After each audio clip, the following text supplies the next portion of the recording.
안녕하세요. TAT 2급 실기 자격증 취득을 위한 2023년도 강의입니다. 23년도 세무실무 자격증 TAT 2급 실기를 어떻게 이제 공부하실지 강의 듣고 관심 있으시면은 또 취득하는 것도 좋겠고요. 실기는 이론을 공부하신 분들이 이제 실기를 들으시니까 아마도 이제 자격증 취득을 위한 강의를 수강하는 걸로 저는 이제 이해하겠습니다. TAT 2급이요. FAT 1급을 공부를 하고 넘어오는 경우가 많죠. 그래서 TAT 2급은 바로 프로그램을 설치를 일단 하는 건 좀 설명을 드리고요. 그리고 백데이터 실행하는 것도 좀 같이 이번 시간에 하고 관련된 전표를 간단하게 살펴보고 바로 전표 입력하는 걸 할 겁니다. 그래서 뭐 차대변 입력하거나 과목에 대한 이해는 다 숙지하고 있다고 전제를 하고요. 회계를 아무것도 모른다. 그러면 TAT 2급은 수강하기가 어려우시니까 자, 일단 수업용 프로그램을 다운로드 받는 것부터 좀 간단하게 볼게요. 자, 우리 프로그램을 일단 우리 홈페이지로 좀 들어가 볼게요. 일단 여기서 홈페이지 열어놓고 여기요. atkicpa.or.kr 홈페이지로 들어가 볼까요? 자, 이렇게 홈페이지로 들어왔습니다. 비대면 시험이죠. 그래서 비대면 시험은 집에서 시험을 보니까 시간 낭비도 덜 되고요. 그리고 시험도 1년에 10번이나 봐요. 타 시험보다 다른 시험에 비해서 시험을 좀 많이 응시할 수가 있어요. 기회가. 집에서 보고요. 춥고 덥고 할 때 집에서 보니까 좋지. 근데 우리 집에 에어컨이 잘 안 나와. 그러면은 시험장 가서 보는 것도 좋은데. 또 그거는 또 그러네. 일단 비대면 시험은 시험 전일에 테스트를 좀 하니까 테스트하기 전에 여러분이 바로 들어가서 어떻게 내가 시험을 잘 응시할 수 있는지 이런 수험자가 확인 사항이 좀 있어요. 그래서 그게 더 불편하더라고요. 그리고 권장 사양보다 낮으면 또 시험 볼 때 문제가 생기니까. 그리고 수업용 프로그램을 설치해야 되는데 설치가 안 돼 있으면 추가적으로 시간을 주지 않으니까 더 좋은 프로그램도 최신 버전으로 업데이트를 해놔야 되고 시험 시간 20분 전에 내 자리에 앉아 있어야 되고 그리고 여러분이 시험 보는 걸 감독관이 실시간으로 확인하죠. 어떻게 확인하냐면 여러분 휴대폰으로 여러분이 시험 보는 화면을 휴대폰으로 촬영하면서 시험 보는 거예요. 화면에다가 문제를 열어놓고 이런 식으로 PC에다가 그래서 웹캠에다가 컴퓨터가 웹캠도 설치돼 있어야 되고 이것저것 좀 확인할 게 좀 많습니다. 어떻게 시행하는지는 제가 이제 강의 때 설명드리기는 좀 그렇고 여기 공지사항에 들어가시면 자료들이 잘 소개되어 있으니까 거기서 자료를 한번 보시고요. 저는 요 안에서 요 교육용 프로그램 다운로드 한번 열어볼게요. 최신 버전을 다운받는데요. 교육용 프로그램 1은 그 안에 들어가 있는 자료를 그 자리에서 다운받고요. 두 개 중에 아무거나 다운 가능한데 요 다운로드 2, 요 2는 메가 클라우드에서 다운을 받을 수 있어요. 근데 얘가 더 편하더라고요. 2 누르시면은 메가 클라우드로 연결됩니다. 그래서 아래쪽에 보시면 저장 있죠. 그러니까 저장 버튼 누르시고요. 다운로드가 되는지를 확인하시고 자, 다운로드가 되면 그 안에 있는 자료가 요거예요. 그러니까 최신 버전은 지금 이 상태입니다. 근데 만약에 여러분이 이제 공부하는 시험 보는 그 시점에 데이터가 다시 업로드가 되면 그 자료로 여러분이 또 연습을 하시면 되겠어요. 지금은 2월 1일자 버전이니까 요거 아니고 요거구나. 2023년도 3월 2일이구나. 3월 2일의 첫 번째 요 파일입니다. 자, 얘를요. 더블 클릭 하신 다음에 여러분 PC로 이제 설치하는 거예요. 설치는 매우 간단하고요. 아이고, 이거. 알아서 이렇게 설치가 되면서 중간에 동의합니다. 2번 눌러주시고 자격시험 이 프로그램은 자기가 저장이 되는 경로가 따로 있어요. 그냥 그대로 열어주시고 자, 여기서 이제 설치 버튼 누르시면 지금부터 여러분 PC 안으로 이제 더 좋은 프로그램이 설치가 되는 거예요. 뭐 한 5분 정도 넉넉 잡아서 소요가 됩니다. 그러면 이렇게 열어 놓으시고 잠깐 나갔다가 돌아오시면 프로그램이 여러분 바탕화면에 자동으로 설치가 돼요. 자, 설치가 되면 이렇게 완료 메시지가 뜹니다. 완료 화면 눌러주시면 이제 여러분 바탕화면을 잘 보시면요. 이렇게 생긴 아이콘이 바탕화면에 자동 생성이 돼요. 이게 여러분이 이제 활용하는 실무 프로그램이죠. 그런데 TAT 2급은 이미 뭐 설치가 되어 있을 것으로 저는 생각이 들고요. 자, 그럼 이제 두 번째는 어떤 걸 해야 되냐면 우리가 회사를 하나를 임의로 등록해야 되는데 제가 드리는 실기 백데이터를 프로그램 안으로 실행하려면 임의에 어떤 것도 상관없이 회사 하나가 있어야 돼요. 그러니까 회사로 로그인을 해서 백데이터를 복구해야 하거든요. 그래서 저랑 회사를 하나 등록하겠습니다. 자, 더블 클릭하시고 화면을 열어서요. 급수는 TAT 2급, 그 다음에 회사 코드를 누르면 회사가 없죠. 회사가 없으니까 프로그램 안으로 들어갈 수가 없는 거예요. 그래서 아래쪽에 회사 등록 메뉴를 클릭하신 다음에 자, 우리가 어떤 작업을 할 게 아니라 그냥 하나를 등록하는 거예요. 뭐 300번 하나 넣어주세요. 300번으로. 그리고 회사 이름은 여러분의 이름으로 입력하시면 되겠어요. 해교회사 뭐 이렇게. 연습이에요. 자, 요거는 그냥 요거 한번 등록하고 더 이상은 뭐 작업할 일이 없습니다. 몇 년, 몇 기 마음대로. 연도는 뭐 23년 하면 1월부터 12월 자동으로 회사 연도가 설정되죠. 자, 그러면 이제 메뉴를 다시 종료하시고요. 요것만 등록하시면 돼요. 아래는 필요 없습니다. X 그리고 회사 코드를 다시 한번 조회하시면 방금 전에 등록한 임의로 하나 만든 회사가 조회가 되죠. 자, 선택하고 확인하고 프로그램 안으로 로그인을 합니다. 여기까지 들어왔고요. 메뉴는 회계 메뉴와 인사급여 메뉴 두 가지의 메뉴 모듈이 있는데 회계 메뉴 안에는 재무회계라고 적혀 있지만 이 아래쪽은 전부 다 부가세예요. 부가세 메뉴. 자, 위에까지 해놓으시고요. 자, 그럼 두 번째. 제가 여러분 강좌마다 그때그때 그 강의에 필요한 실기 백데이터를 같이 업로드 해드리거든요. 교환과 함께. 자, 보시면은 강의 안에 첨부 파일 하나 올려드린 게 있을 거예요. 이렇게 생겼죠. 1강 실기 백데이터. 자, 얘를 압축을 풀어서 문서를 열어주시면 그 안에 데이터가 더블 클릭하고 이제 데이터를 보시면은 이렇게 생긴 데이터가 있어요. 제1강 실기 백데이터 TD2급 안에 1000번이라는 코드로 주식회사 제니스전자라는 회사가 이 안에 저장이 돼 있어요. 저는 데이터를 복구할 때 편하게 하기 위해서 바탕화면에다가 이 폴더를 저장해 놨습니다. 자, 그러면은 여러분도 저처럼 똑같이 하세요. 그래야지 편하니까. 그러면 이 데이터를 이 1000번이라는 회사를 우리 더전 프로그램으로 가져오는 방법을 설명드릴게요. 어떻게 하시냐면 내가 저장하고자 하는 데이터를 이 프로그램 안으로 가져오는 방식이 백업 데이터를 복구하겠다예요. 제가 드리는 데이터들은 백업 데이터 복구 메뉴를 열고 들어가시면 돼요. 자, 들어가시고 자, 들어갔죠. 어디에 저장을 했느냐에 따라서 데이터 경로가 달라집니다. 기본적인 세팅은 더전 비주원 백업 데이터 복구인데 저는 데이터를 어디에다가 저장했냐면 바탕화면에다가 저장했죠. 이 선택은 여러분이 저장한 선택 경로를 선택하는 거예요. 저는 바꿉니다. 그러니까 바탕화면으로 자, 선택 버튼을 누르시고요. 이 중에서 저는 바탕화면 안에 여기 있죠. 01강 실기 백데이터 TAT2급 다시 자, 선택 버튼 누르시고요. 저는 C드라이브 안에 바탕화면에 그 안에 폴더 중에서 01강 실기 백데이터 요거를 클릭하시고 확인하면 그 안에 있는 1000번 회사를 끌고 와요. 자, 얘를 지금 끌고 이렇게 온 거죠. 자, 그럼 얘는 필요 없고 이제 자, 끌고 왔으면 더전으로 이제 복구하겠습니다. 아래쪽에 여기다 커서 놓으시고 복구하기 누르신 다음에 복구합니다. 네. 하시면 성공이라고 메시지가 뜰 거예요. 성공 떴죠?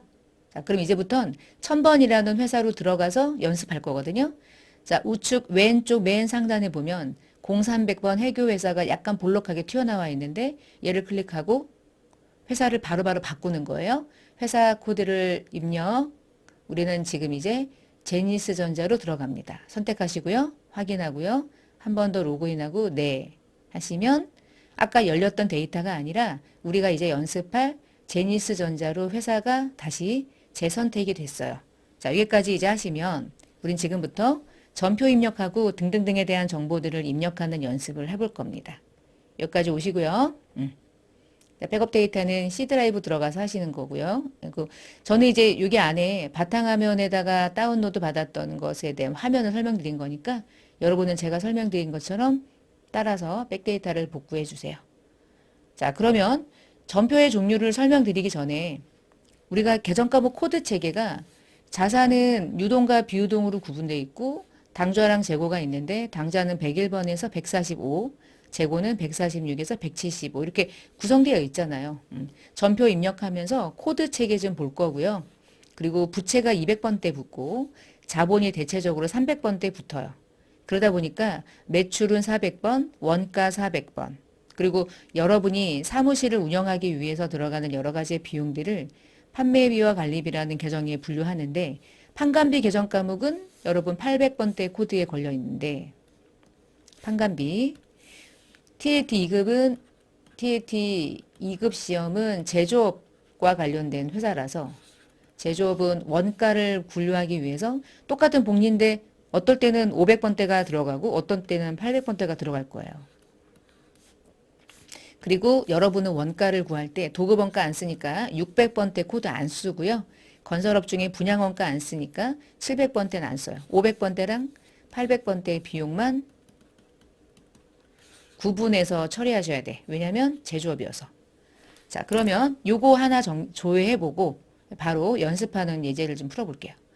자, 일반 전표 입력에다가 아무 날짜나 찍고 들어가신 다음에 차변은 3번이고 대변은 4번이죠. 그쵸? 그거 아시죠? 자, 차변을 걸어주시고요. F2 띄우신 다음에 복리후생비 조회해보시면 TAT 이거 말고 FAT 1급 시험은 제조업이 아니거든요. 상기업. 그러니까 FAT 1급에서는 500번, 700번, 600번 다 안 쓰죠. 상기업이니까 800번대만 쓰는데 우리는 이제 FAT 1급이 아니잖아. 우리는 제조업이란 말이죠. 우리 제조업이기 때문에 생산부 직원들에게 회식을 시켰다. 그러면은 제조원가로 구분될 수 있게 500번대 코드를 반드시 걸어주셔야 되고요. 제조업이지만 사무실을 운영하겠죠?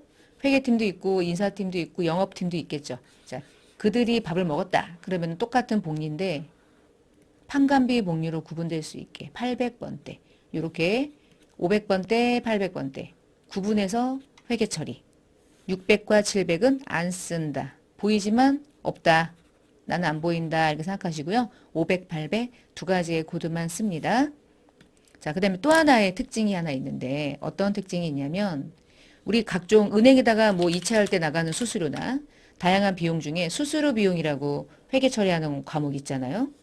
근데 수수료 비용은 500도 있고 800도 있고 아는데 거기다가 900번대도 있어요. 900번대는 영업이랑 관계없는 비용들을 묶어 놓는 거거든요. 그래서 수수료 비용은요. 얘만 특이하게 500 있는 거 알아. 600은 안 써. 700은 안 써. 800도 알아. 근데 얘는 유일하게 900번대도 있어. 요 900번대를 사용하는 계정 과목이 아시죠? 우리 모든 유가증권은 취득할 때의 수수료를 원가에 포함하는데 단기 매매 증권의 취득 시 수수료일 때만 영업의 비용으로 처리하죠. 그때 영업의 비용이 요건 거야. 900번대. 그래서 코드 체계를 이해하면 나중에 다양한 회계 처리할 때 자꾸 조회하고 이게 뭐지? 고민하는 시간을 좀 단축할 수 있으니까 이것도 좀 잘 기억을 해주시면 나머지는 분개하면서 그때그때 설명을 드릴게요. 계정 과목에 대한 코드 체계를 일단 기본적으로 이해하고 있고요. 차변과 대변을 입력하는 거는 여러분이 이미 알고 있을 거라고 생각하고 얘를 올리면 아래쪽엔 분개가 보이고 위에는 입력하는 거고요. 일반 전표. 자, 코드 체계를 좀 봤습니다. 우리 전표 입력할 때 출금 전표도 있고 입금 전표도 있고 대처 전표도 있는데 저는 프로그램을 활용해서 여러분에게 답을 보여드릴 때 이렇게 전표를 하거나 이렇게 전표를 하면 제가 보여드리기가 불편하더라고요.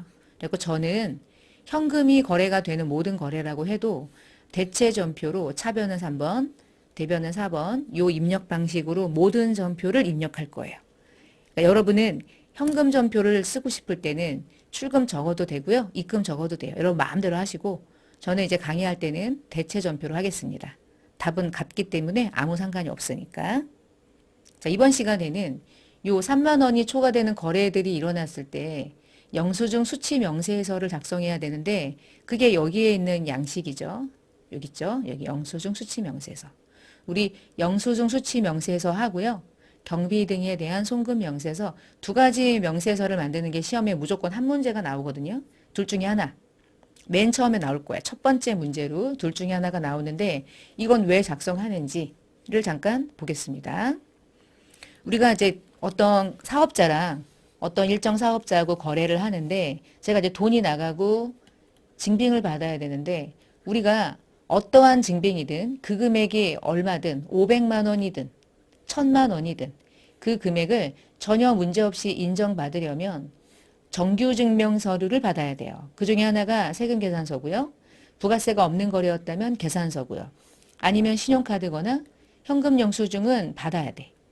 이걸 안 받으면 여기에 있는 금액이 진짜인지 아닌지 가짜인지 확인할 방법이 없는 거예요. 그래서 정규증명서류는 신용카드거나 현금영수증이거나 세금계산서나 계산서 이 네 개 중에 하나를 반드시 받아야 돼. 이게 원칙입니다. 그런데 조그만 슈퍼에 가가지고 할머니한테 세금계산서 주세요. 아니면 신용카드 결제할래요. 그러면 싫어하죠.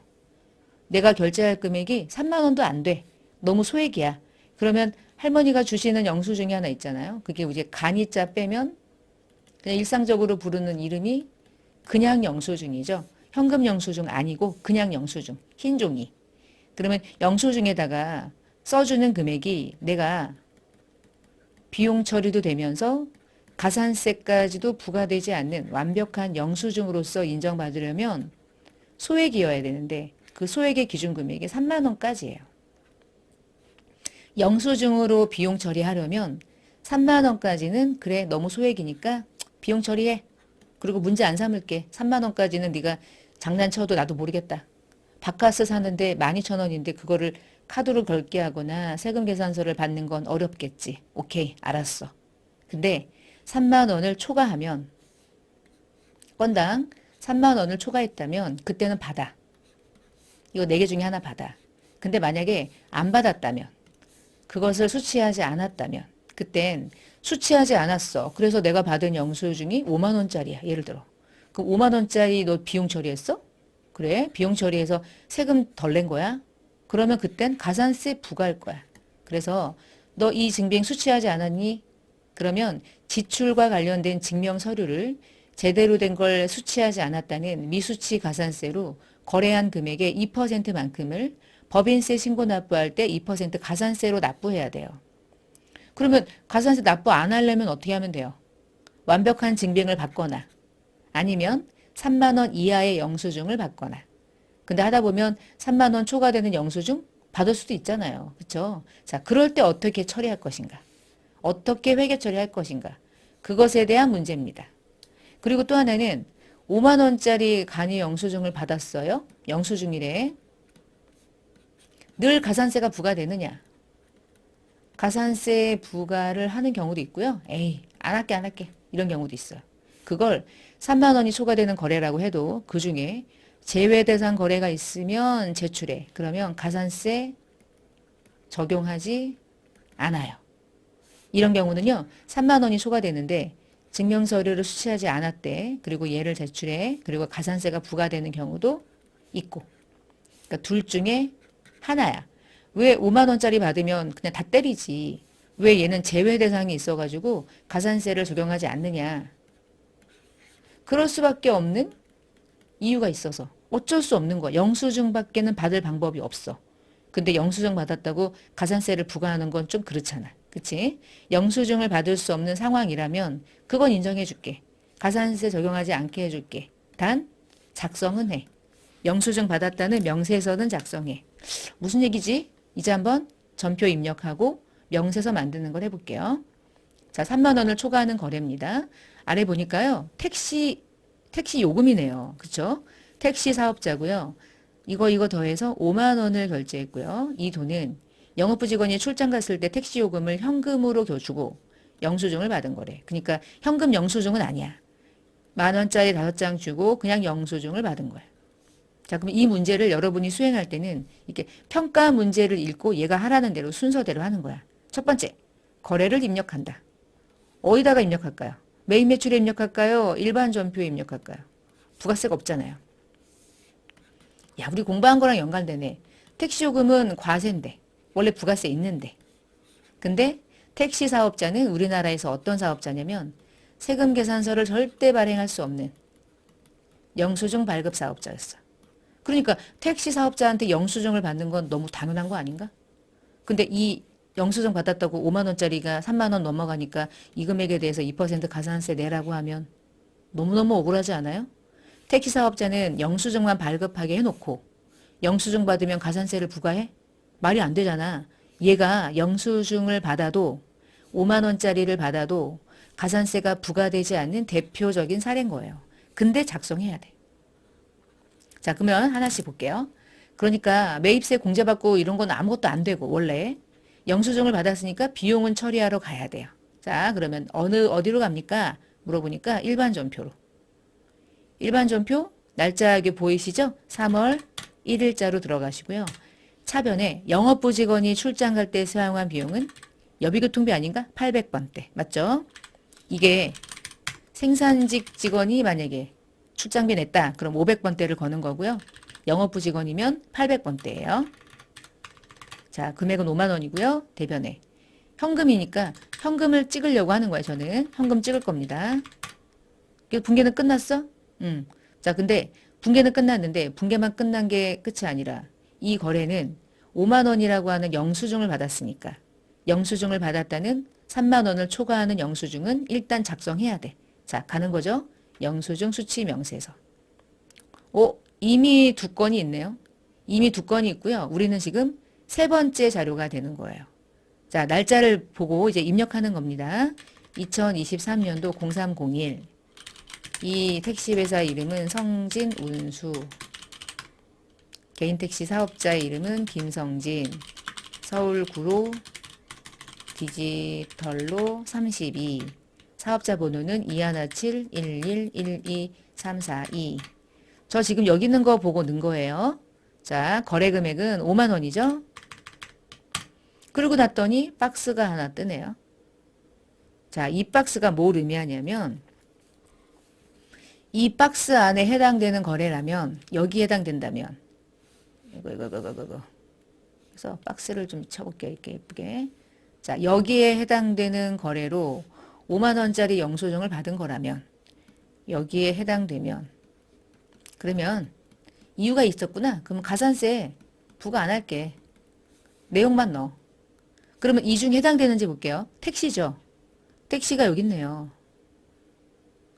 택시 운송 용역은 영수증을 받을 수밖에 없어. 5만 원, 10만 원, 500만 원짜리 받을 수도 있어. 그 금액에 대해서 가산세 부과하는 건 말이 안 돼. 그러면 나는 택시 운송 용역으로서 받은 겁니다. 라는 걸 반드시 입력을 해주셔야 돼. 만약에 이 중에 어느 것도 해당 사항이 없다. 그런데 5만 원짜리 받았다. 그게 가산세가 부과되는 거야. 그게. 빈칸이 가산세가 부과되는 거예요. 그러면 몇 번? 28번 선택. 그리고 지금 여비교통비로 했죠? 출장비 정도로 이렇게 쓸게요. 그럼 여러분 여기에 내가 입력한 거 말고 두 건이 있는데 한 건에 16번이 걸려 있어. 하나는 입력이 안 돼 있어요. 얘는 입력했죠. 그럼 입력이 안 된 게 뭐라고요? 요 20만 원짜리. 요 20만 원이 가산세가 2%가 붙는 거예요. 그 박스 안에 있는 어느 것도 해당 사항이 없어. 그러면은 3만 원 초과된 걸 받으면 안 됐던 거지. 정상적인 거래라고 보는 거야. 받아. 안 받았어? 그러면 가산세. 얘만 가산세. 100만 원하고 105만 원은 가산세를 부과하지 않아요. 그러니까 얘가 굳이 명세서라는 걸 제출할 필요가 없는 대상이고요. 얘는 제출해야 돼. 너 이런 거 받았으니까 너 이거 나한테 얘기해. 가산세 붙일 거야. 2%. 우리가요. 이렇게 앞부분에 두 번째 양식을 만들고요. 그리고 나서 이 원 메뉴로 메인 메뉴가 이거거든요. 자, 얘를 누르면 지금 제가 입력한 것까지 포함하면은 3건인데 아직 총계가 2건밖에 없죠. 그 전에 입력한 것만 끌고 왔을 때는요. 명세서 to 불러오기를 누르시면 자연스럽게 내가 마지막에 입력한 것까지 끌고 와요. 자, 우리가 얘기한 것처럼 100만 원하고 5만 원짜리는 어쩔 수 없이 영수증을 받은 거잖아. 그게 아까 16번이 금융거래였나 보다. 그치? 금융거래로 영수증 받는 건 당연하잖아. 근데 금융거래할 때마다 세금계산서나 계산서를 요구할 수 있어요? 없어요. 달라고도 못해요. 그러면 영수증 받았다고 문제 삼으면 안 되죠. 그런 게 명세서 제출? 넌 하지 마 그러면. 3만 원 초과했지만 너는 괜찮아. 이 얘기는 여기에 기재됐다. 가산세 안 붙인다. 여기에 들어왔다. 너는 가산세 낸다. 그게 20만 원짜리 예였던 거야. 예. 그래서 요 아래에 해당하면 가산세 면제 이게 해당되지 않았기 때문에 가산세가 부과되는 거예요.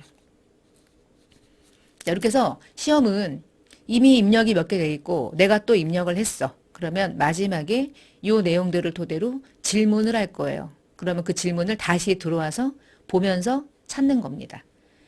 자, 메뉴를 전부 다 1, 2까지 완벽하게 수행이 되시면 다시 2로 올라와서 나갈 때 물어보면 저장하고 나가셔야죠. 내가 입력한 것까지가 저장이 되어 있어야 나중에 조회할 수 있으니까. 자, 이렇게 해서 첫 번째 문제를 풀어봤습니다. 자, 뒤에 답안지 있으니까 한번 확인해 보시고요. 자, 그럼 두 번째 거 한번 해볼게요. 제가 3만 원을 초과하는 거래. 그럼 이건 뭐냐? 3만 원을 초과하는 거래 두 번째. 영수증을 한 장 받았네요. 10만 원짜리. 오메? 영수증 받았네? 이거 원래 문제죠? 운송비예요. 여러분, 운송비는 가산세 제외 항목이 아닙니다. 얘는 반드시 영수증을 제대로 된 영수증을 잘못 받으면 가산세가 부과되는 거야. 얘는 가산세가 부과돼. 자, 근데 오른쪽에 대부분의 기업들이요. 이걸 모를까요? 근데 택배 아저씨가 10만 원 달라고 할 거 아니야. 그럼 10만 원 그거 지금 줘야지 세금 계산서를 달라 그래? 아저씨가 날 째려보는데 그게 힘들어요. 대신 10만 원의 영수증을 받되 어떻게 해야 되냐면 사장님 제가 지금 바로 입금해 드릴게요. 통장으로 쏴드릴게요. 통장 쏴드리면 금융거래가 남죠. 여러분 금융거래가 남으면 아무 문제가 없어져. 그래서 대부분 금융거래 하는 거예요. 아까 5만 원짜리 그런 것도요. 그냥 금융으로 이체해 주잖아. 그러면 내가 금융거래를 통해서 누구에게 얼마를 줬는지 남잖아. 그러면 그 거래 자료는 얼마를 주고받든 영수증을 받아도 전혀 문제없는 거래가 되는 거예요. 그래서 경비는 대부분의 사업자들은 송금합니다. 그럼 송금했다는 양식을 만들어서 나중에 제출하면 가산세 다 면제예요. 그래서 대부분은 은행 거래하는 거예요. 그래서 10만 원은요. 지금 문제를 보니까 10만 원 입금 계좌 하나 있고요. 오른쪽에 보니까 보통예금 국민은행으로 10만 원을 찾았네. 개별 화분에게 10만 원을 결제했네. 자, 문제 볼게요. 거래처에게 제품을 발송하면서 내가 부담하는 운반비를 얘가 간이과세자인가 봐. 그래서 개별 화물이라는 이 사람에게 계좌로 이체했대요. 자, 우리가 할 일, 거래를 입력한다. 두 번째, 10만 원짜리 영수증 받은 거 문제 없죠, 이제. 그럼 뭘 만들으래? 경비 송금 명세서를 만들어 보래요. 그러니까 얘 같은 경우는 똑같은 영수증이고 둘 다 3만 원을 초과했지만 이 거래는 전혀 문제가 없어요. 은행으로 이체했기 때문에. 자, 은행으로 이체한 경비 명세서 만들어 볼게요. 아, 일단 회계 처리하고요. 자, 3월 3일자 넣어주시고 차변에 제품을 팔 때 들어가는 운반비는 뭘로 잡으면 될까요? 제품 팔 때 운반비니까 그냥 운반비 걸면 되겠죠. 운반비는 판관비, 운반비. 왜냐면 어떤 원재료를 매입할 때 들어가는 부대 비용도 아닌 거니까 자, 운반비라는 계정 과목을 조회해서 놓고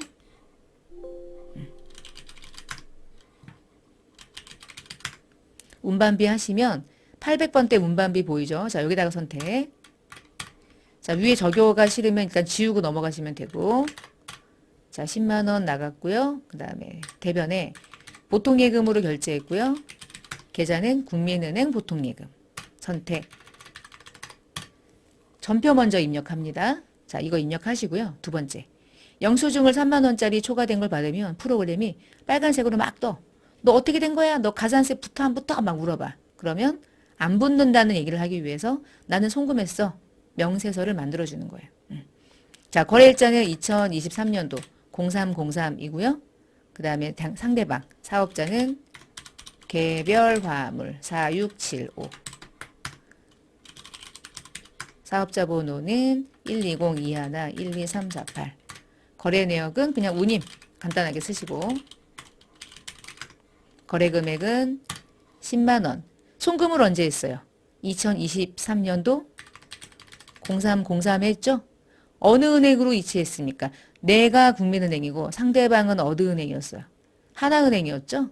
상대방의 계좌를 등록하는 거야. 내 계좌는 필요 없죠. 내 계좌는 내 거니까. 자, 하나은행 조회하시고요. 여기 계좌번호를 그대로 옮기는 거예요. 얘는 중간에 하이픈은 내가 넣어주셔야 돼. 자동으로 안 걸리거든요. 계좌번호이기 때문에. 22456 끝. 여기까지. 계정코드는 입력 안 합니다. 여기까지. 이게 있으면 10만원짜리 이날짜의 영수증은 경비를 송금했다는 명세서가 뒷받침해주기 때문에 가산세랑 전혀 관계 없어지는 거예요. 그러니까 이걸 만드는 건 너무너무 중요하고요. 나중에 못 만들죠? 그때그때 만들어야죠. 이게 매일매일 수십 건인데 나중에 한 번에 입력하려고 그러면 이게 난리 나거든. 오류를 범하니까. 저장하시고요. 나가시면 되겠습니다. 자, 이렇게 지금 두 가지 양식을 만들어 봤어요. 자, 그러면 답안지고요. 다음 장 가셔서 또 다른 영수증을 봅시다. 우리 자동차세를 만약에 세금으로 내잖아요. 자동차세가 3만 원이 초과돼. 근데 여러분 이건 뭐예요 진짜? 이건 대놓고 뭐예요? 영수증이잖아. 98,500원짜리 그냥 영수증을 받은 거잖아. 그러면 이거 은행 가서 지출하면 어떨까요? 괜찮겠죠? 그쵸? 공장용 화물차에 대한 자동차세를 보통예금으로 이체했고요. 자, 질문. 거래를 입력한다. 두 번째, 지출증명서류 미수치에 따른 영수증 수치명세서를 만든다. 영수증 수치명세서를 만들으라네. 가보겠어요. 자, 가봅시다. 먼저 할 일은 전표를 입력합니다. 날짜는 7월 30일이고요.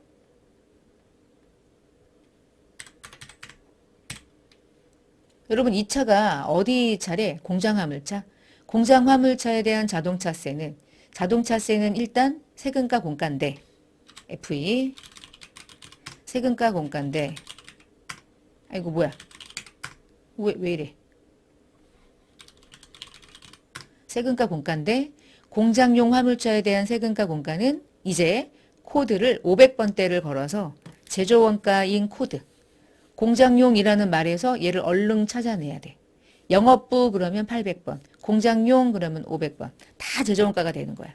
생산과 관련된 모든 비용은 500번대 세금과 공가. 쭉쭉쭉쭉 가서 98,500원. 근데 이거를 방금 전에 뭘로 결제했냐면 보통예금 경기은행으로 이체했거든요. 대변에. 경기은행으로. 그러면 사실은 은행으로 이체했으니까 얘 뭐 작성해도 돼요.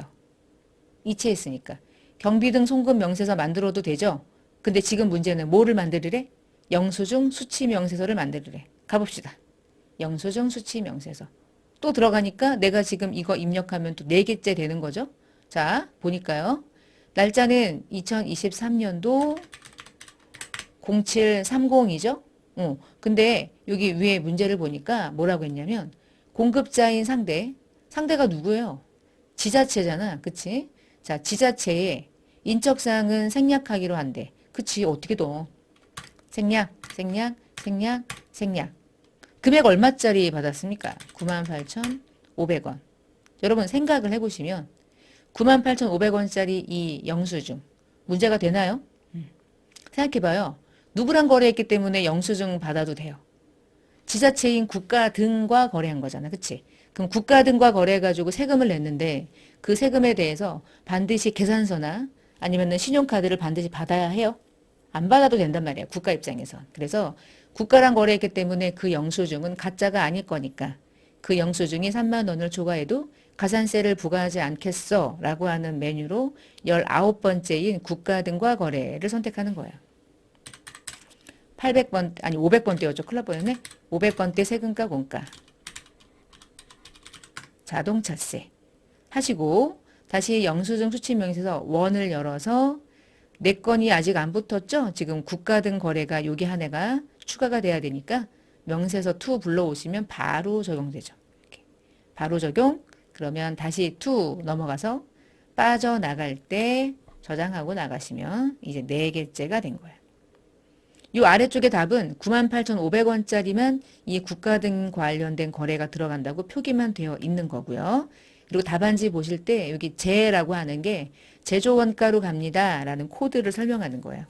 이 제자는 500번대 코드를 설명한다고 보시면 돼요.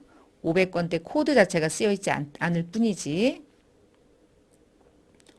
또 있어요. 또 볼게요. 자, 이제 이 거래도 똑같이 3만 원을 초과하는 거래인데 위에 보니까 기부를 했네. 여러분 기부를 돈으로 한다? 근데 기부금을 돈으로 하면서 증빙을 달라고 그러면 상대방이 어떡하지? 그냥 이런 거 준단 말이에요. 영수증. 기부금 영수증. 아래 보시면 장학기부금으로 200을 기부했대. 자, 아래 비영리법인인 교보교육재단에 장학기금을 현금으로 600을 기부했대요. 이 거래가 지출증명서로 미수치 가산세인지를 검토하고 싶대요. 일단 분개하고 영수증 수치 명세서 만들어 보래요. 자, 관련된 날짜로 들어가서 1월 15일자로 들어가서 날짜 입력해 볼게요. 차변에 기부금 잡고 대변에 현금 나가는 거죠. 그럼 차변에 기부금 금액은 600. 근데 이걸 현금으로 줬단 말이야. 그러니까 현금으로 안 주려면 그냥 예금으로 주면 깡단한데 현금으로 줬어. 그리고 영수증을 받아왔어. 그럼 이대로 둬야 되냐? 아니면 이것과 관련된 양식을 만들어야 되냐? 만들어야 되겠다. 그치? 600만 원짜리 비용을 어떠한 증빙도 없는 상태라면 영수증 수치 명세서를 통해서 가산세가 적용되지 않는 거라는 걸 설명해 줘야 되니까. 자, 전표를 먼저 넣으시고요. 그 다음 다시 또 영수증 수치 명세서를 만들러 갑시다. 자, 오늘 날짜는 1월 15일이었죠? 1월 15일 2023년도 0115. 그리고 누구에게 지금 우리가 기부했습니까? 교보, 교육, 재단 있죠? 상대가 존재하니까. 그다음 옆에 그 대표자 성명은 안 보이네요. 그렇죠? 안 보이면 패스하시고 주소는 있네요.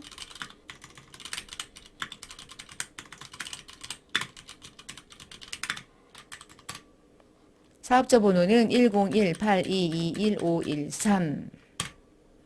거래 금액은 600이나 돼. 그러면 600이나 된다는 얘기는 이게 정말 이 영수증을 잘못 받은 거라면 가산세가 부과돼야 되는데 지금 여러분 이 교보재단은 어떠한 사업자인지 봐요. 누구래요? 비영리법인? 비영리법인은 사업자 영리법인이 아니니까 세금 계산서나 이런 것들을 발행하지를 못해요. 그러면 얘한테 거래할 수 있는 거는 유일하게 이런 영수증만 발급받을 수밖에 없거든요. 근데 기부를 했는데도 불구하고 가산세를 부과하는 건 너무하잖아. 봐요. 쭉 얘기해 보니까 비영리 법인하고 거래하는 것도 가산세라는 건 적용되지 않겠구나. 그게 이제 20번에 해당되네요. 비영리 법인과의 거래. 우리가 지금 한 것은 기부금. 기부한 거죠. 뭐 이렇게 기부 간단하게 쓰시고. 왜 이래. 그럼 5건이죠? 5건 중에서 가산세라는 게 적용될 수밖에 없는 것은 얘 하나 같고 나머지는 전부 다 이유가 있었던 거죠. 영수증을 받았었던 이유. 다시 원 열어서 명세서 불러오게 하시면 5건이 붙을 거고 2번 이 예제를 통해서 우리가 명세서 제출이 되는 것은 한 건이야 결국에. 나머지 4건은 이것 때문에 영수증 받았어요. 그러면 면제, 이것 때문이에요. 면제, 이것 때문이에요. 면제, 이것 때문이에요. 면제. 4건은 가산세라는 게 적용되지 않아. 다른 말로 말하면 다양한 이러한 명세서를 굳이 제출할 필요가 없다. 너는 제출해라. 가산세가 2% 적용되니까. 자, 지금 하신 예제들을 중심으로 거의 동일하게 시험은 출제가 될 거고 관련된 문제를 어떻게 푸는지 방법을 이해하시면 되겠습니다. 자, 그러면 첫 번째 시간으로 우리가 영수증과 관련된 수치 명세서 그리고 경비 등을 실제로 송금했을 때 어떻게 만드는지를 작업을 했고요.